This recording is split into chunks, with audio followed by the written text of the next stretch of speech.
Assalamualaikum warahmatullahi wabarakatuh. Perkenalkanlah, kami dari kelompok 5 yang beranggotakan satu saya sendiri, Dimas Amran Asyifa, yang kedua Mas Alif Rizky Ramadana, yang ketiga Mbak Amita Putri Prasasti, yang keempat Mas Arisandi Fanansyah. Dalam video ini, kelompok kami akan membawakan presentasi materi Al-Quran sebagai sumber hukum Islam. Sumber hukum Islam. Sumber hukum Islam sering disebut dengan istilah dalil-dalil syara'. Dalil-dalil hukum Adilat al-Asyariyah merupakan teks-teks hukum yang digunakan sebagai landasan ditetapkannya suatu ketentuan hukum. Ahli usul fikih menjelaskan, sumber hukum Islam menggunakan istilah dalil syariah atau al-adilah al-syariah atau masdir al-ahkam. Al-Quran. Al-Quran berasal dari kata kerja qoro'a yang berarti membaca. Dalam kata kerja menjadi ikro atau bacalah. Dalam kata benda Quran menjadi bacaan. Al-Quran adalah kitab suci yang memuat wahyu Allah asli seperti yang disampaikan oleh malaikat Jibril kepada Nabi Muhammad SAW untuk menjadi pedoman hidup atau petunjuk bagi umat manusia dalam hidup dan kehidupannya untuk mencapai kebahagiaan di dunia dan di akhirat. Sejarah Al-Quran. Al-Quran diturunkan selama 22 tahun, 2 bulan, 22 hari di dua tempat, yaitu Mekah dan Madinah. Diturunkan kurang lebih 13 tahun di Mekah dan 10 tahun sesudah Nabi hijrah ke Madinah.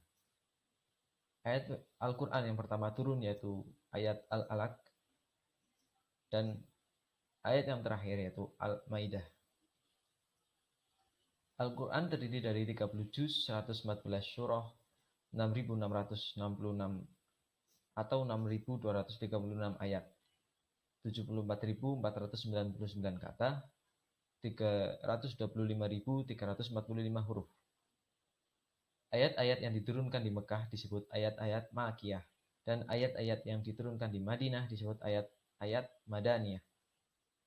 Al-Quran terpelihara kemurniannya karena Allah sendirilah yang menjamin akan menjaga kemurniannya dalam Al-Quran Al-Hijr ayat 9. Penyusunan Al-Quran tidak berdasarkan waktu turunnya, tetapi berdasarkan susunan seperti petunjuk Allah. Surat pertama Al-Fatihah dan surat terakhir An-Nas.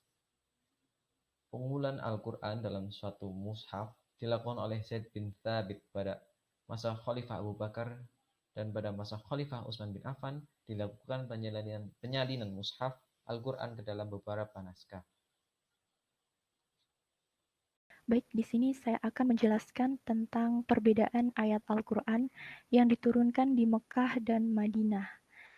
Yang pertama yaitu Makiyah yang memiliki ciri-ciri sebagai berikut. Yang pertama yaitu surah dan ayat-ayatnya pendek-pendek. Yang kedua yaitu gaya bahasanya singkat dan padat. Yang ketiga yaitu pada umumnya mengenai tauhid, akhlak, dan hari akhir. Dan yang terakhir yaitu diawali ya ayyuhan nas. Selanjutnya yaitu Madaniyah yang memiliki ciri-ciri sebagai berikut. Yang pertama, surah dan ayatnya panjang-panjang. Yang kedua, gaya bahasa jelas dan lugas. Yang ketiga, pada umumnya mengenai norma-norma hukum untuk pembentukan dan pembinaan masyarakat Islam, negara yang baik, adil, dan sejahtera. Dan yang terakhir, diawali ya ayyuhalladzina amanu. Selanjutnya, Al-Quran merupakan pedoman abadi yang memiliki 3 petunjuk bagi manusia, yaitu yang pertama, ajaran yang memberi pengetahuan tentang struktur alam semesta serta posisi berbagai makhluk di jagat raya, metafisika tentang Tuhan, kosmologi, pembahasan tentang kehidupan akhirat. Yang kedua, petunjuk yang menyerupai sejarah manusia, rakyat biasa, raja-raja, orang suci, para nabi sepanjang masa, dan cobaan yang menimpa mereka. Yang ketiga, berisi firman-firman Allah yang mengandung kekuatan-kekuatan yang tidak dapat dipelajari secara rasional, yang mempunyai kekuatan melindungi manusia. Baik, selanjutnya akan dijelaskan oleh Saudara Arisandi. Secara garis besar Al-Quran memuat soal-soal yang berkenaan dengan 1. Akidah, 2. Syariah, yaitu syariah ibadah dan syariah muamalah. Ketiga, akhlak. Keempat, kisah-kisah umat manusia di masa lalu. Kelima, berita-berita tentang zaman yang akan datang, yaitu akhirat. Keenam, benih atau prinsip ilmu pengetahuan dan dasar-dasar hukum. Hukum-hukum yang terkandung dalam Al-Quran, yaitu 1. Hukum i'tiqadiyah, yaitu hukum-hukum yang berkaitan dengan kewajiban para subjek hukum untuk mempercayai Allah, malaikat, kitab, rasul, hari pembalasan, qada dan qadar. Yang kedua, hukum amaliyah, yaitu hukum-hukum yang bersangkutan dengan perkataan, perbuatan, perjanjian, hubungan kerjasama antar sesama manusia yang terdiri atas hukum ibadah dan hukum muamalah. Ketiga, hukum akhlak, yaitu hukum-hukum yang berkaitan dengan kewajiban para subjek hukum menghiasi diri dengan sifat-sifat keutamaan dan menjauhkan diri dari sifat tercela. Sifat-sifat hukum dalam Al-Quran, yaitu 1. Ta'abudi, ikuti apa adanya. 1. Harus diikuti seperti apa adanya, sifatnya tetap. Dan 2. Ayat-ayat tentang ibadah, perkawinan, kewarisan, hukum keluarga 70 ayat. 2. Ta'aqulli, dikembangkan dengan akal. 1. Bersifat terbuka untuk dikembangkan oleh akal manusia dan dirumuskan sesuai dengan perkembangan zaman. Kedua, ayat-ayat tentang hukum perdata 70 ayat, pidana 30 ayat, internasional 25 ayat, ekonomi keuangan 10 ayat, hukum acara 13 ayat, dan lain-lain. Penggolongan ayat dalam Al-Quran, yaitu muhkam, ayat yang memuat ketentuan-ketentuan pokok yang jelas artinya, dapat dipahami dengan mudah oleh semua orang yang mempelajarinya.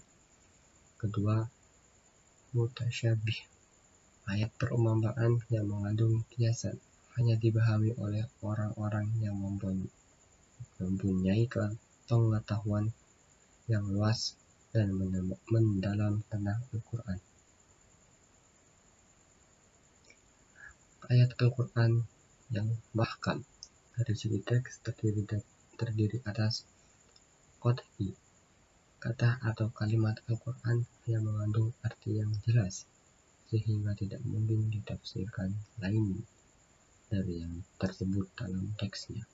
Contoh Quran Surat An-Nisa ayat 12 yang artinya, dan bagimu suami adalah 1/2 harta peninggalan istrimu.